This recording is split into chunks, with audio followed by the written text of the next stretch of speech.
दोस्तों, एक माँ अपनी बेटी की सेवा करने के लिए उसके ससुराल आती है, लेकिन जब उसके ससुराल आती है तो अपने ही दामाद के साथ उसी के कमरे में अवैध संबंध बनाने लगती है।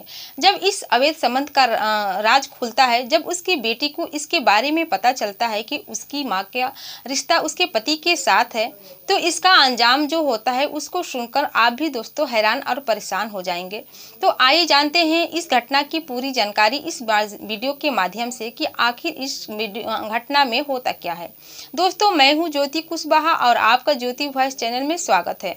वीडियो में आगे बढ़ने से पहले आपसे रिक्वेस्ट है कि अगर आप मेरे चैनल पर नए हैं तो वीडियो को लाइक कर दीजिएगा, शेयर करिएगा और चैनल को सब्सक्राइब जरूर कर दीजिएगा ताकि हमारा हौसला बढ़ता रहे।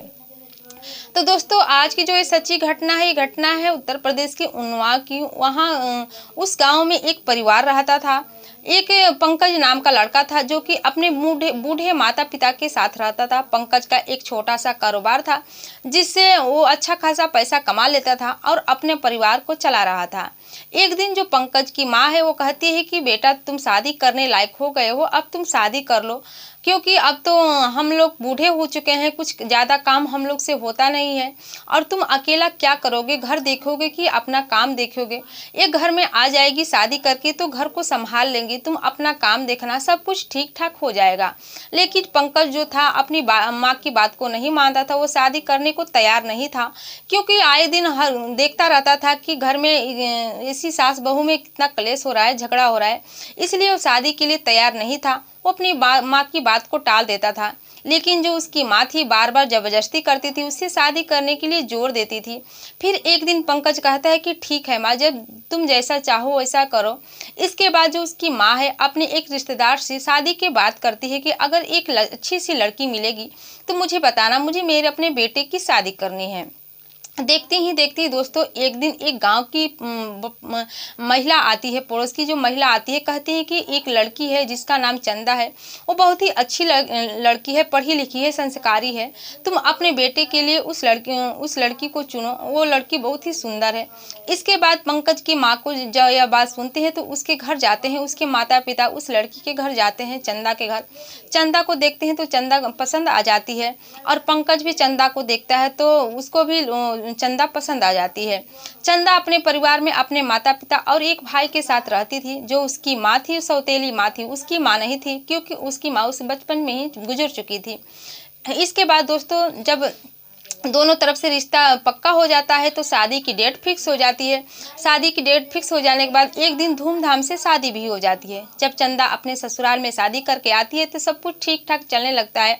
चंदा अपना घर संभालने लगती है, उसका पति अपना कारोबार संभालने लगता है। चंदा अपने बूढ़े सास ससुर की सेवा करती थी और अपने पति की भी सेवा करती थी।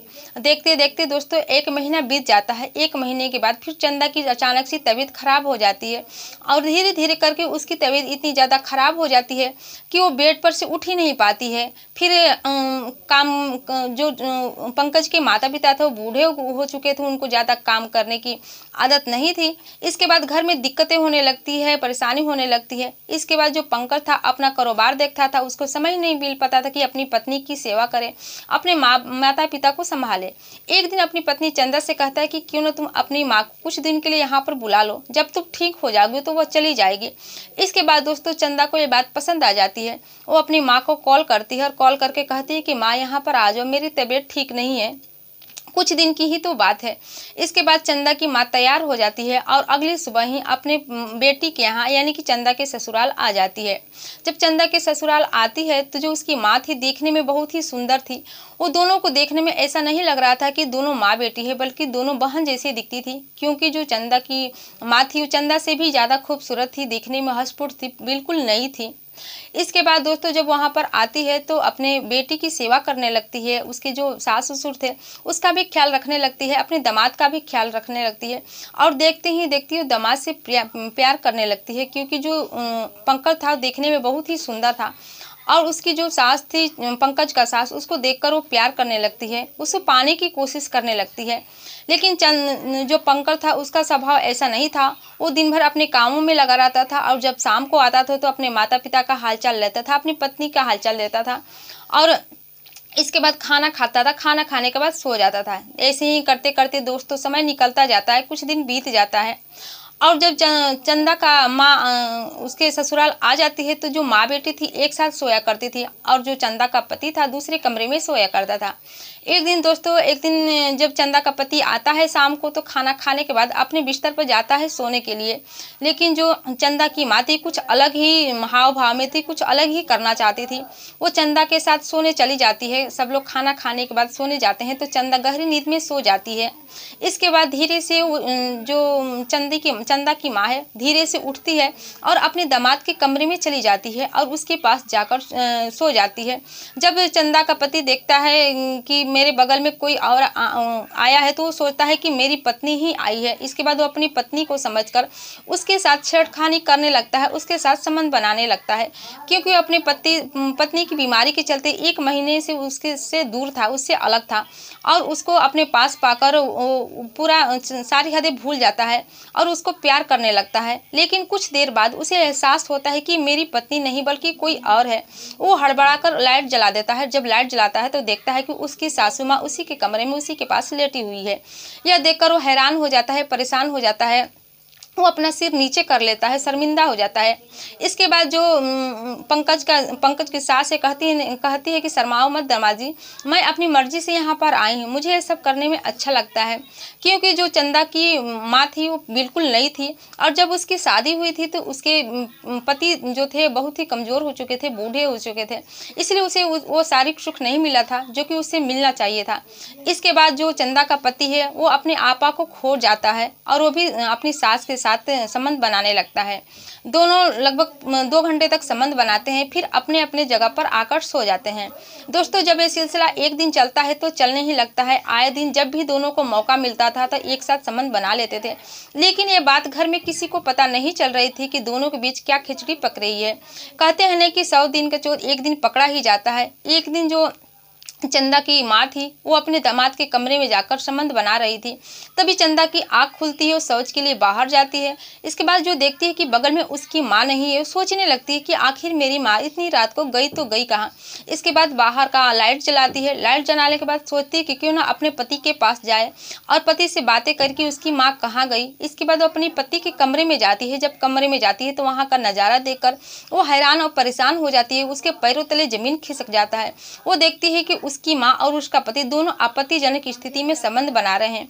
ये देखकर हैरान और परेशान हो जाती है, गुस्सा भी हो जाती है। उसी समय बहुत ही बुरा भला अपने पति को कहने लगती है और अपनी माँ को भी बहुत कुछ बातें सुनाती है। इसके बाद रोती है, चीखती चिल्लाती है।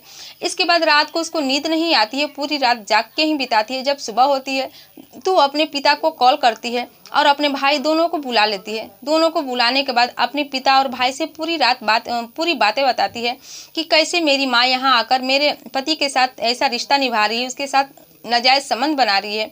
जब दोनों ये बातें सुनते हैं तो भी हैरान हो जाते हैं और अपनी पत्नी को चंदा के पिता अपनी पत्नी को समझाता है कि तुम्हें शर्म नहीं आती है, यहाँ पर आकर अपनी बेटी के घर बर्बाद कर दी। तुम अपनी बेटी को संभालने आई थी लेकिन इसकी पूरी ज़िंदगी ही बर्बाद कर दी।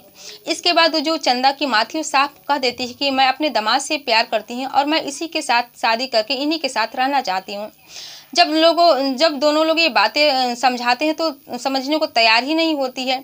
इसके बाद दोस्तों ये बात पूरे पंचायत बैठाई जाती है। पूरे गांव समाज में जब ये पता चलती है तो लोग थू थू करने लगते हैं। वहाँ भी उसको समझाया जाता है कि तुम्हारी बेटी है, तुम अपनी बेटी की ज़िंदगी बर्बाद मत करो।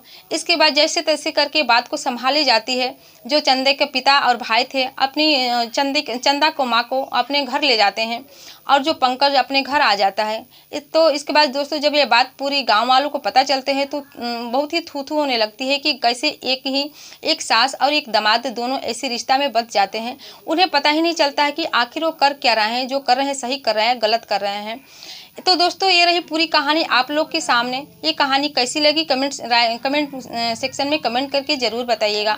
और कहानी थोड़ी सी भी अच्छी लगेगी तो वीडियो को लाइक कर दीजिएगा, शेयर करिएगा और चैनल को सब्सक्राइब जरूर कर दीजिएगा। फिर मिलते हैं अगले दिन नई कहानी के साथ, नई घटना के साथ।